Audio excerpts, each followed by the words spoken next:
Guys, katatapos lang namin kumain dito guys sa Mang Inasal. Hindi nakakayanin ng mga bata.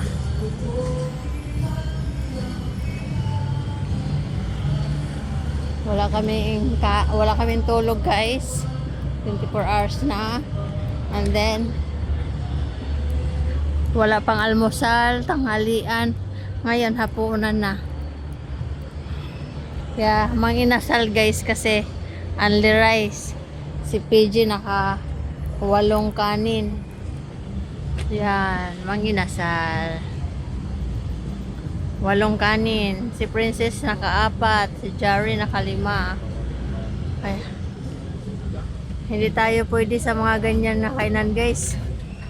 Mahal yan guys. Wala tayong pambayad sa mga ganyan guys. Kaya okay na sa atin guys Mang Inasal kasi unlimited rice.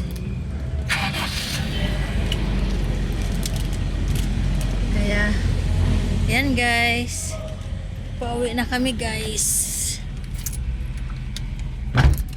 Ay, huwag tayo mag-aircon.